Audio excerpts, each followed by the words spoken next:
Hey everybody, it's Bob McCraney with This Month in Realty, and today we are continuing the group calls that we're doing all day today, and the large network of people that we have in our ecosystem, and being able to refer to people in Austin and Los Angeles and anywhere else in the United States and Canada. We have our Canadians here today.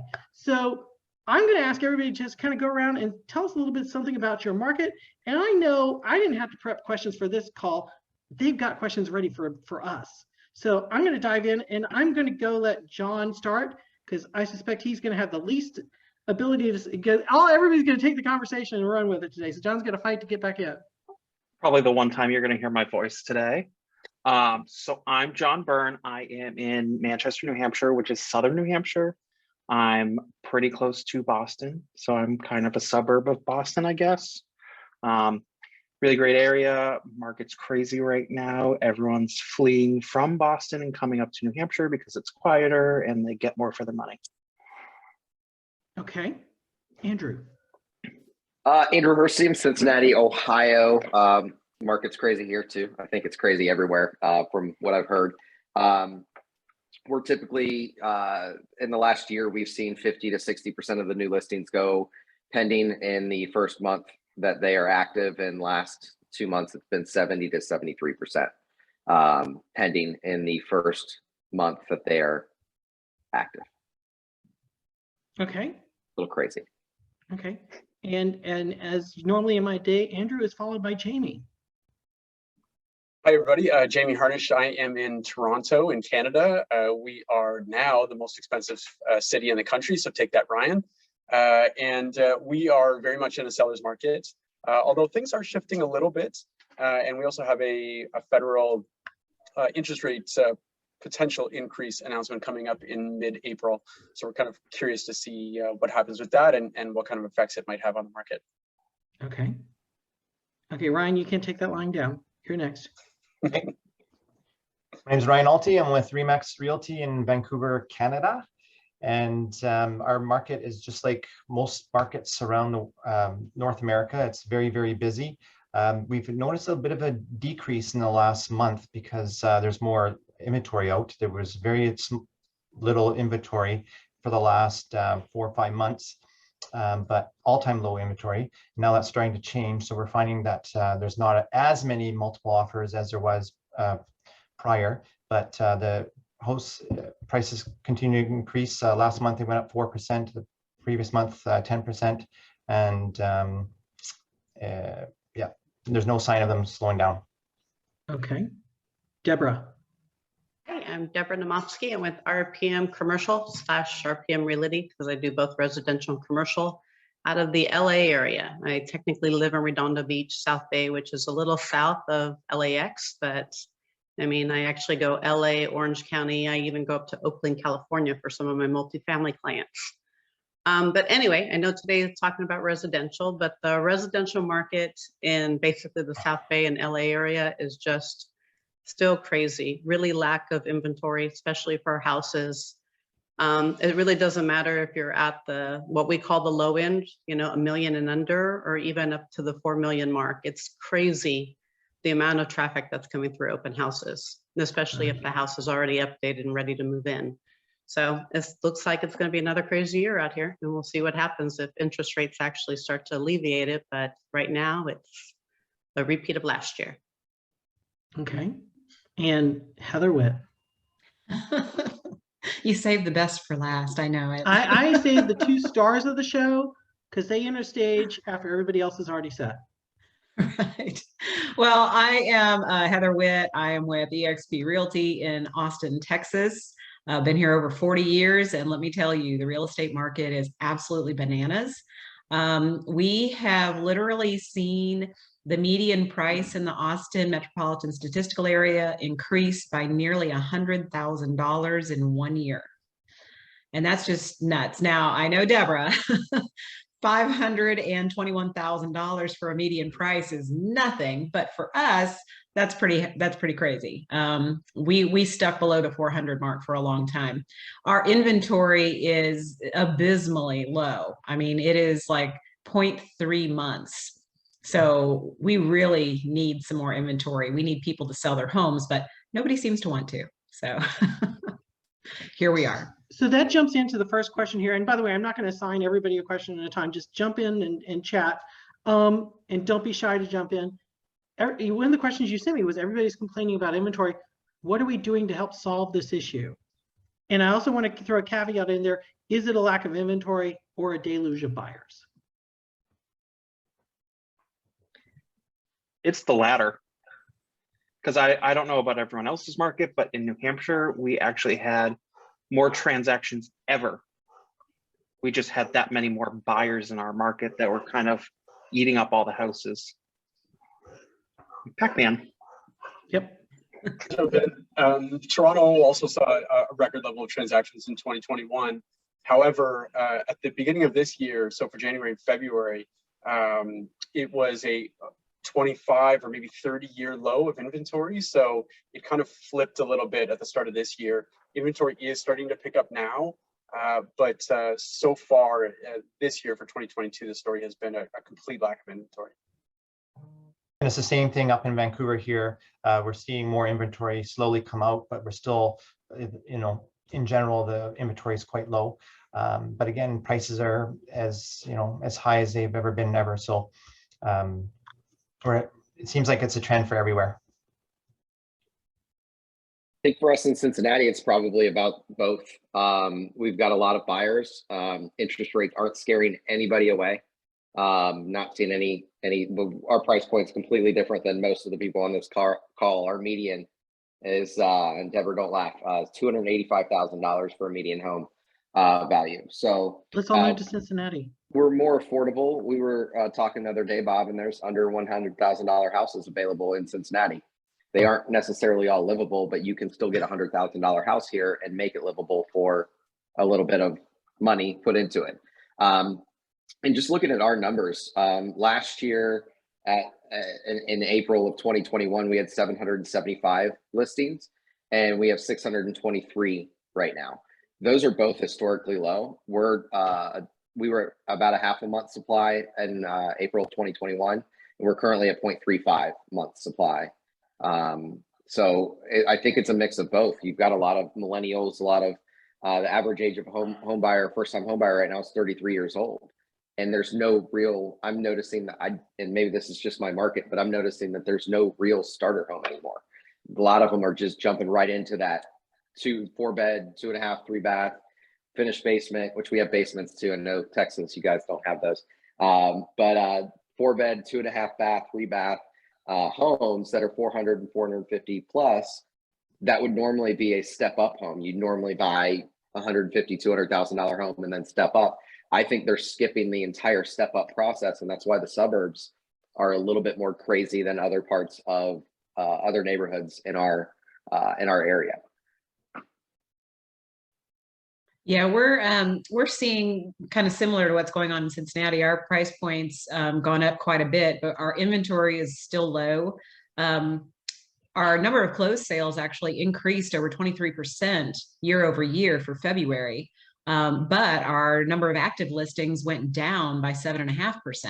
So that gap is going in the wrong direction. So everything's shrinking here, which is again driving prices up. So do we have a lot of people moving here? Yes, we do. We have, I mean, I can't tell you, I drive out on the road and I barely see a Texas license plate anymore. It's like everyone's coming from everywhere else, especially California. Thanks, Deborah. Anytime. But yeah, so we've got a ton of people moving here, and same thing that Andrew's seeing in our market. The starter home market is crazy as far as price. They're over 400,000 now, just for a starter home. You know, like 1,100, 1,200 square foot starter home. So our first time home buyers are really having a hard time getting into a home. They're having to do some backflips and rub their belly, pat their head at the same time kind of thing, and winging a prayer sort of stuff. So it's a very difficult market for our first time home buyers, especially. So out in LA, we're really struggling with inventory. I mean, most of the markets where people are really targeting, it's less than a month's supply, and it's been that way for a really, really long time. The only place where you actually see a little bit bigger supply is, in all fairness, LA is huge. if I'm kind of looking at LA County in general. So you're kind of really going out more to that outskirt, kind of maybe about 20 miles outside of where you'd call center or where you'd call the beach. So if you're in a prime area, whatever comes up and flies off. It really doesn't even matter what the price point is. I mean, even land sales and all the building of new construction is just crazy right now. People will take anything if they have money just to be in the right neighborhood. So we're struggling with inventory. So it's Everyone wants interesting to be in me- California. Well, it's interesting to me. We've got an influx of Californians coming here, but California doesn't have a lot of vacant houses sitting around from people who just Dust Bowl style moved out of California. Yeah. Everybody is backfilling every other state. So if I'm seeing like huge surges to Florida and Texas and whatever, I'd expect there to be vacant towns now in other states. There aren't. So to me, it's a deluge of buyers at every price point because the millennials have aged up and the iBuyers are taking inventory out of the market. One thing I'm noticing here, and Deborah may be able to speak to this as doing a lot of commercial, they're actually taking commercial space because now we know with COVID, we don't need to have these cubicle farms of commercial space, and they're rushing to convert them to condo. So we're going to end up with some more towers and some more buildings that are being repurposed. Are you seeing that in your markets, where especially the vertical markets, Well, you're seeing conversion of buildings? I have access to CoStar, LoopNet, Prexy, all of the key commercial sites. And I mean, there's constantly, the updates that come in or the news feeds that come in every day about different, things that are happening in the commercial world across the US, across the world, show up every day in my inbox.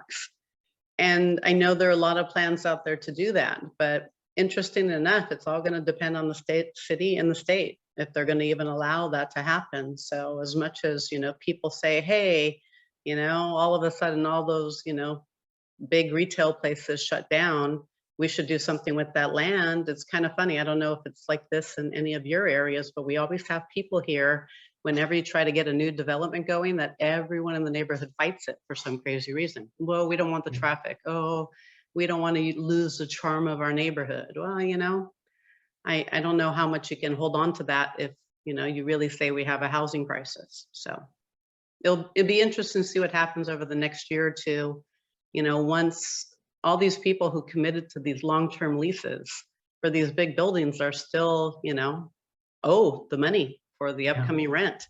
And if no one else is leasing them. So it'll be interesting to see how all of this stuff really trickles down, but I think we're too soon into it to really know the effects. Yeah, some of the stuff we're doing here, I haven't seen anything like that happening, in the Austin area. Of course, Texas, we have a lot of land, so there's plenty of space to build new. Yeah, we just grow outward. And so one of the things that I'm trying to do is focus on getting some more inventory, some more listings. And part of that is encouraging people who have been, busting out of the seams at their houses. They bought their first time house and then they've waited and waited and waited to buy, and now they just can't take it any longer, to help them to move up, so that now we have some of the starter homes available for the first time home buyers, but then also focusing on people who have rental properties, that maybe they're tired of being landlords. And so, inviting them to sell at this point, because they can make so much more money immediately off the bat. If they've owned that home for 20 years, there's no sense in holding on to it to rent anymore. they could just make their entire nut right there, sell the thing, and boom, retire, because it's worth, 500, 600,000 more than they bought it for. So those are the kinds of things that I'm focusing on to try to help get a little more inventory for some of my buyers that are out there. Okay. Who else has ideas? We're doing, I'm doing letters to specific neighborhoods, obviously. I can't do it for all of my buyers that want to be in one of 3 cities. I can't afford to send out letters to 3 cities. But if I've got a buyer that's specific to a neighborhood, we want this neighborhood, I will pull every house, and then we can filter it out from 3 or 4 bedrooms. Does it have a basement? Does it have a garage? When was it built?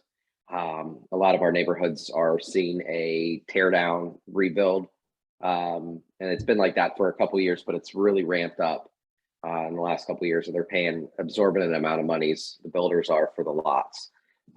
So I'm sending out letters. I've actually got one going out on Monday to a pocket of blue ash over here by my office, where my client wants new construction, newer construction, 2015 and newer. And we're going to send out letters and see if anybody that built a house in the last couple of years for $500,000 might want to sell it for 700, because that's what they're going for now. And you know, there was one that hit the market last week, 700. Pretty sure it sold for 750, and we didn't even write the offer because they didn't want to go that high. So just kind of trying to get in there before. Also working listings. I've got buyers that I've been with for over a year that we got under contract on 2 of my new listings that went up a couple weeks ago. So being able to have them come in, look at the house, and get an offer under contract, hopefully before it hits the market. Sometimes we have to do what the seller wants to. Sellers wanted to hit the market, but we're still able to secure the house for my buyers as well. So a lot of times that's what you have to do. I'm seeing a lot of that in our market. In the under $500,000 range, there were 202 what we call sold before sent, which just simply means that they had a buyer, they brought them in, and the agent got both sides of the deal. There were 63 last month in February, and there were 202 in March. So we're really seeing an uptick of agents really knocking on doors. I don't know that people are knocking on doors, but sending out letters, making phone calls saying, hey, I really have a buyer. Please let my buyer come in and buy your house. And then it's sold before sent. So I was really surprised at the uptick in the sold before cents for this past month. How many of you can actually represent the seller and the buyer in your market? I'm curious, because we got rid of that. We can't do dual agency anymore. We can, but I don't. I refuse it. Well, we can't represent both sides. We can do what's called intermediary, which basically makes us a glorified paper pusher, where we can't give opinion or advice to either the buyer or the seller. Okay. So to me, I don't like to do that because I don't see that as being, You're not you know, we're able I'm not to, representing anybody. Yeah. I don't like doing it if I meet somebody like at an open house, because I feel like I already have a relationship with that seller, and it's not, I will be fair, but I don't know how fair I'm going to be able to be to the buyer that I just met. I've got a relationship with the seller, so I usually ping that on my buyer's agent and say, hey, got a buyer? This is your buyer now, meet them. I'm going to work with my seller. We're separate. We're not even a team right now. You do you, I'm going to do me. But these are buyers that I've had for over a year. And I had a relationship with them, and I have a relationship with the sellers, and it's just all about keeping it confidential information confidential, and providing advice for my seller as if they were just my seller, and providing advice for my buyer as if they were just my buyer. It's going well so far. We close in 14 days. Okay. Yeah, we used to be able to do that, but then there was a lot of conflict of who you're representing. You're representing the seller, you're representing the buyer, which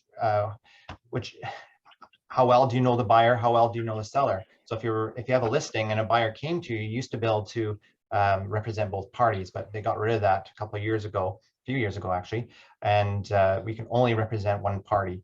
If someone demands to write an offer, if we're representing the seller, then we can give them no agency, which doesn't make sense because they're not being represented. So I try to avoid it myself, but you know, there's been a lot of conflict in the past with other agents representing both parties and not acting fairly for their client. What we'll do at my company or my team is, if somebody wants to write an offer, let's say we're open house and they want to write an offer, I will call my best friend agent and another brokerage and say, here's the deal. Give me a 35% referral. Here's a fish in a barrel. Let's just make this happen. And I've gotten that before. Or I will hand them a form that says, we don't represent you. We urge you to seek out an attorney or a real estate agent or both. Please sign here. Right. Yeah. And then I've given them my due diligence that, hey, we are representing this other side. And you've been informed. Right. So where do you see the industry going? Let's look ahead 5 years. I see there's going to be some compression in the number of agents, I think, in the industry. I think there's such a low barrier or bar to get into this. What did you do? What is John? Yeah, compression. I think I would say there's such a low, amen, please. there's so many agents because it's so simple to turn around and get a license. I mean, if you're in California or Florida, pretty much when you're born, you get a license. It's like, congratulations. I hope to see a compression in the number of people in the industry, and I hope to see a race not to be the cheapest, but to be the best. And that's, I don't know if I'll see that in 5 years, but I hope that's what I'll see. What do y'all expect? Compression, please. No, I think we will though. I actually being on our board of directors, we had a meeting last week, and I asked our MLS CEO of our MLS if she could send me statistics, because you know how I love statistics, Bob. And I found out that we have 7,100 agents in Cincinnati. And out of those 7,100 agents, 49% sell 0 to 2 houses per year. 77% sell 0 to 9 houses per year.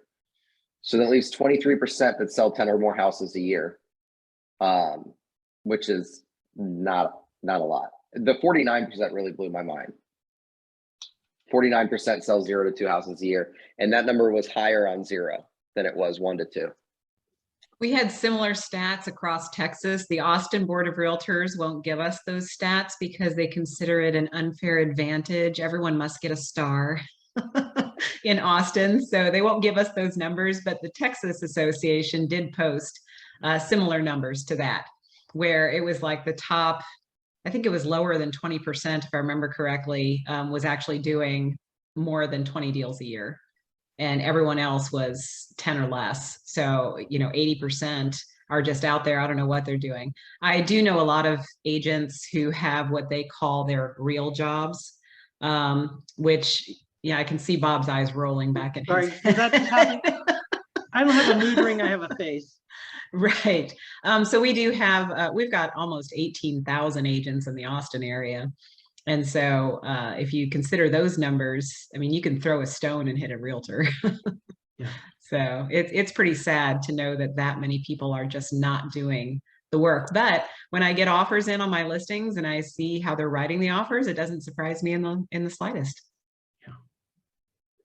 And in our market up here in Vancouver, it's actually quite similar.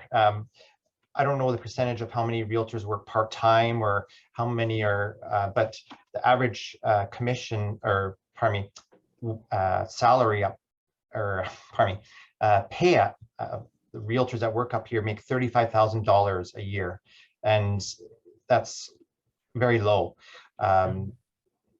because there's a lot of realtors up here that are working part-time jobs, who thought they could get in 2, 3, 4 years ago and think they could make a ton of money, but it's not that easy. You have to stick to it and work hard, and that's the only way you're going to succeed in this business. And I think a lot of them will actually find that out once the market actually settles, if and when it does.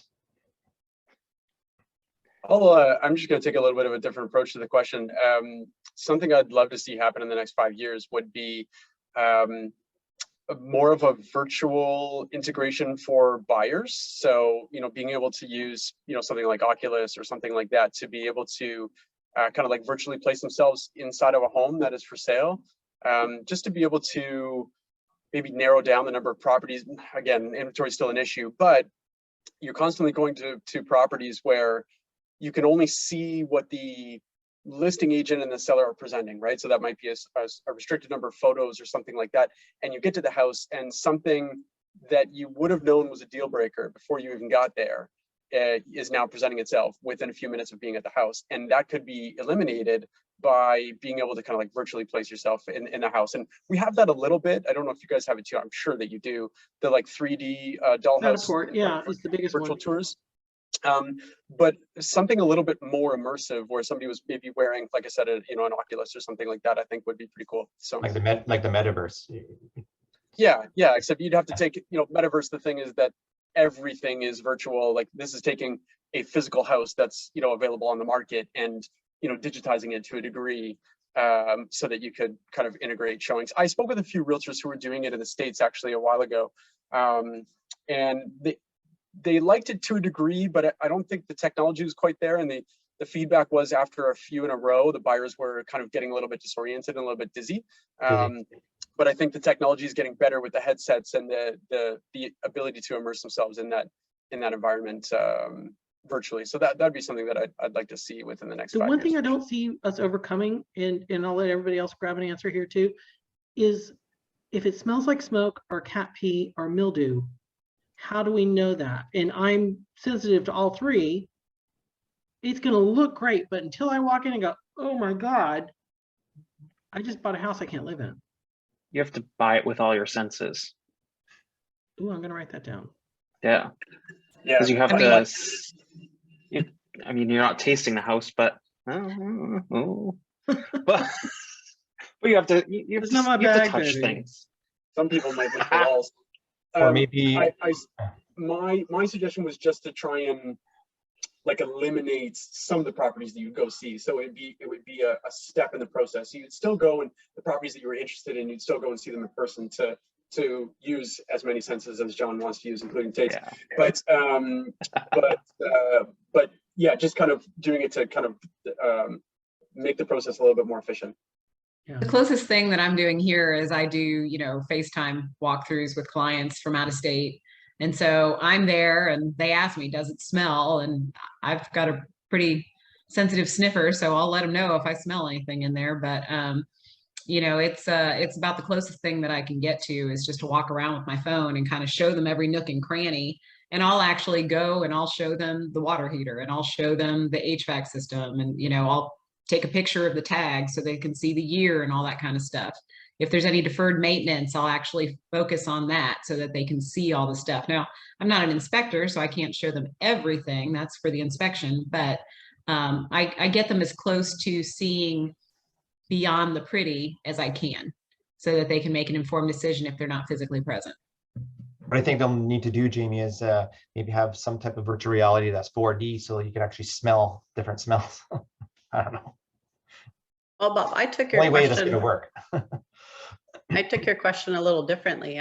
Sure. I mean, I don't know what our stats are out here as far, I mean, I think they're kind of similar to what Andrew and Heather were saying, where, most of the business is done by maybe 20%, maybe even 10 out here. And we have a lot of realtors.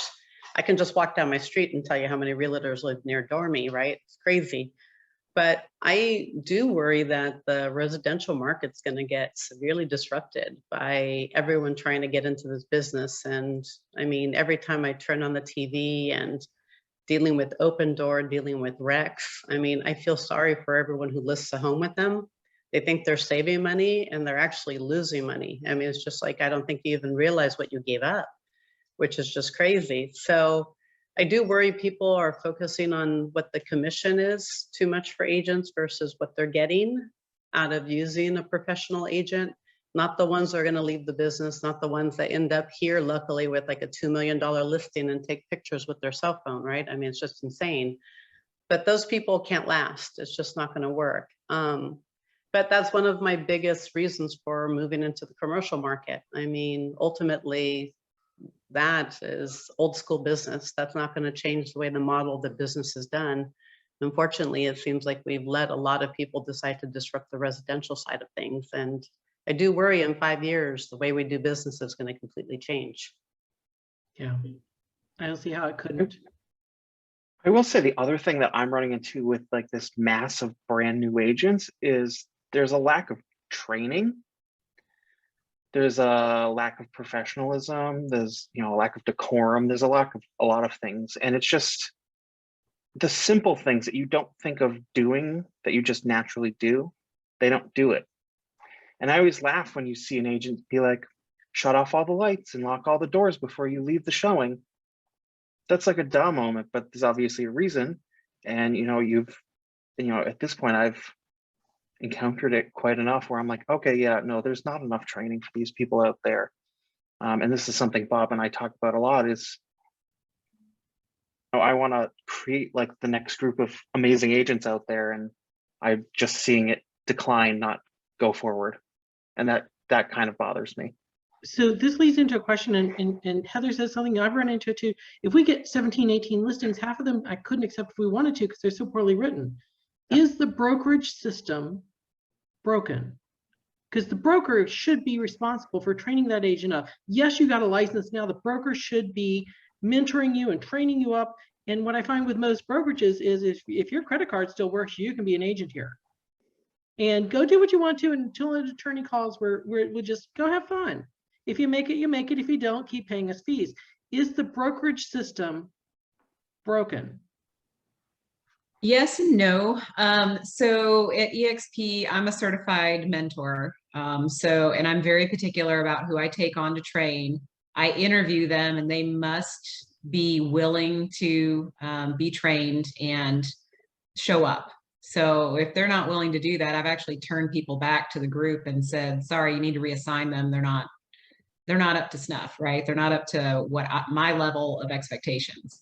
So if I'm going to spend my time and teach them everything I've learned in the past 16 years, then they definitely need to show up. So there are good people coming into the business. They're young, they're energetic, they're smart, they're willing to get out there and do what needs to get done. And so at least in my experience for the people I'm training, I think they're going to be good agents. If they stick with it, they're going to be very, very good. So I know I can't train everybody.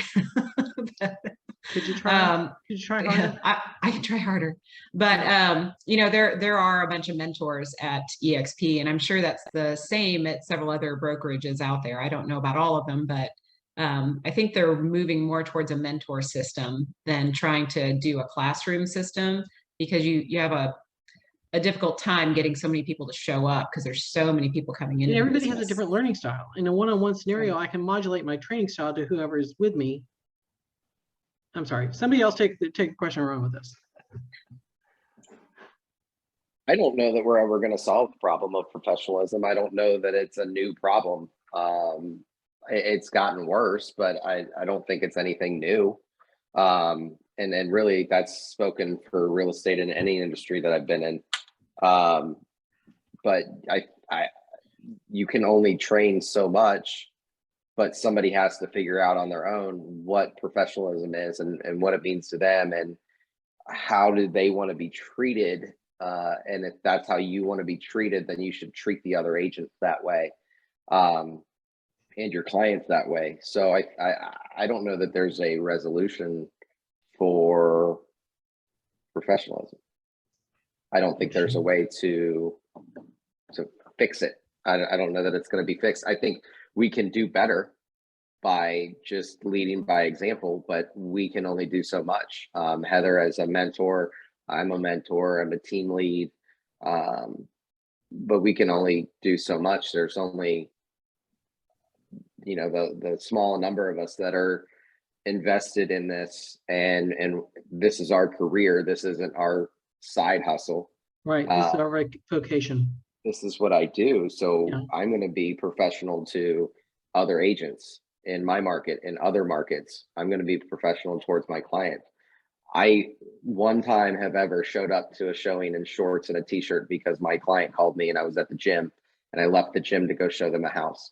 Every other time I'm at least in a sweater vest. I like my sweaters, but I feel like there's clients that are walking through houses on their own while their agent's on the phone in the kitchen. And it irks me. And then they're wearing t-shirts and tennis shoes and, I give benefits of the doubt, but if I see the same agent at 3 houses on 4 different days, and they're in different pair of shorts and different t-shirts, then I'm assuming that that's how they go show houses all the time. And I'm now judging them. So I try not to, but that's fine. Even more so than professionalism, the issue that I'm seeing in our industry that I think is really needs to be addressed in a much more aggressive fashion is the lack of ethics. We are fiduciaries to our clients. And one of the things I tell people when I'm interviewing to either help them buy or sell a home is I ask them, if you're talking to other agents, that's fabulous. Everyone knows one. Ask them to spell and define fiduciary. If they look at you like deer in headlights, say thank you very much and show them the door. That is our #1 priority, is to be someone's fiduciary, meaning we need to put our interests below theirs. We need to put their financial needs above ours. Everything is for the client. And I've run into several newer agents who, even after having a conversation with them about what our ethical obligations are, they just don't get it. Like inherently, they don't understand what ethics means. And so those people have no business being in this industry. And as Bob said, it's just way too easy to get a license. It actually is harder and requires more training to get a nail technician license than it does to become a realtor. Oh my gosh, you just said everything that I've always wanted to say. We are connected, John. And part of it is who I follow, because I do follow a lot of agents. I try to befriend a lot of agents in my community because it's gained me favor in the past. And I hope no one in my market watches this right now, but it's part of my business. And I just started following a lot of the 20-year-olds because I'm like, I think I'm okay with my social media presence, but there's always room to grow. Yeah. And these people are doing crazy things that I'm like, I could do that. But there's some I follow and they just take pictures of like a Porsche in their parking lot and they're like, goals, this is why I sell houses. That's not why you should sell a house. If your goal is not to help people in this industry, because that's what we do, then you're in it for the wrong reasons.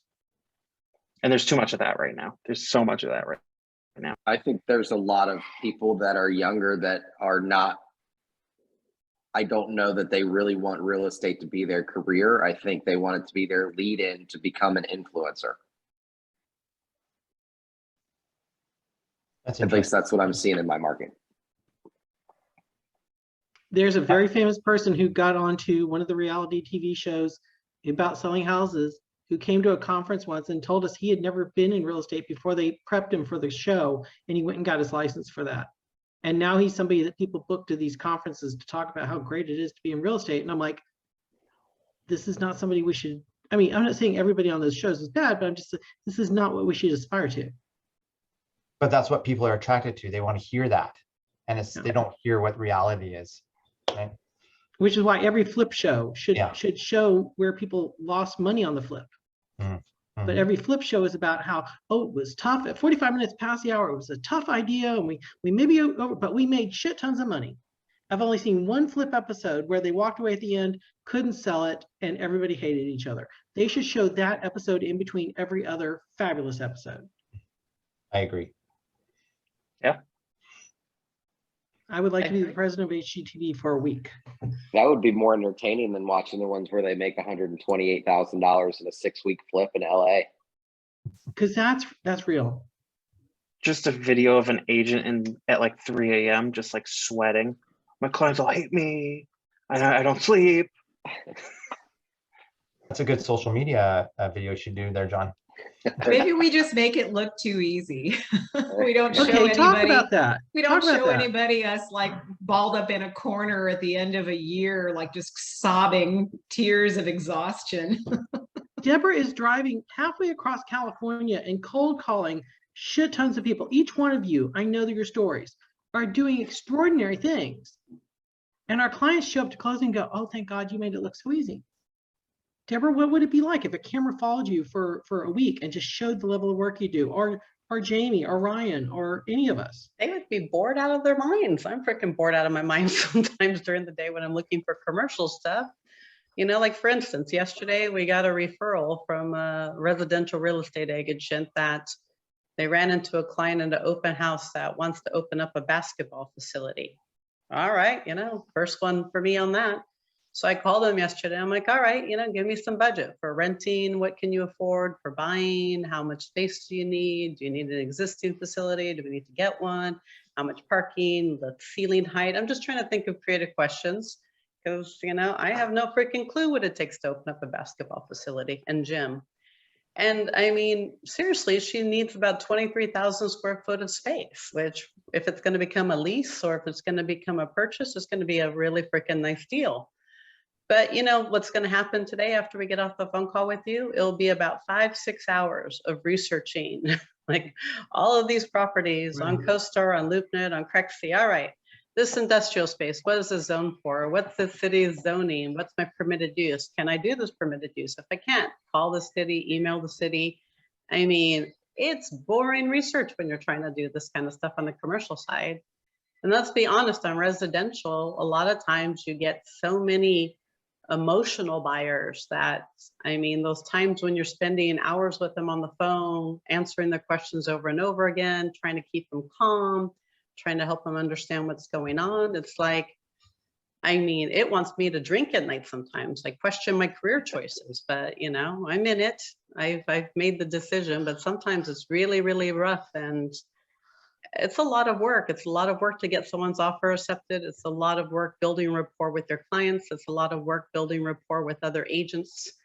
All that hard work that it seems like a lot of agents don't do. They'll submit an offer and never call you and ask you questions, which is mind blowing to me. So, I mean, it would make for boring TV, I think. Nothing exciting in those deals for me, but I think they need to see how that works. yeah. But, you know, I'm happy that they make those things, and I'll just keep focusing on what I do. That was a long-winded answer, sorry, but to kind of cover it, it's pretty boring to watch, let me be honest. Mine would probably be rated TVMA for language. So would mine.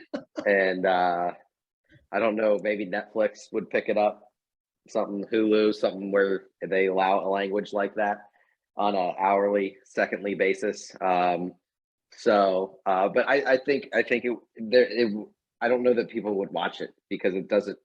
People want to watch the glorious and glamorous side of real estate, and that's all they want to see. The parties that's selling the Hamptons or what. Like, I've never been to a cocktail party. I mean, I throw happy hours where I have alcohol there, but I've never gone to a party where they spent $25,000 prepping for an open house or something. Like, no, we don't like that. That's not real. Yeah, maybe it's real in the Hamptons part of New York, but like, it's not real. It doesn't, I don't know. Maybe Northeast is different, John. I was gonna say, you don't spend $25,000 for a cocktail party at your $200,000 listing. Yeah, no, not. I spend like $65 on alcohol that I like, so when nobody drinks it at the open house, I can take it home for a write-off. I mean, I use all of it. I use all of my alcohol at the open houses. You're gonna have to cut that part, Bob. No, leave it in there. I'll go to. Okay, any final comments? I want to respect your time and get you back off of here. Any final comments that y'all want to share about, you know, the industry, or maybe why you love being in the real estate industry?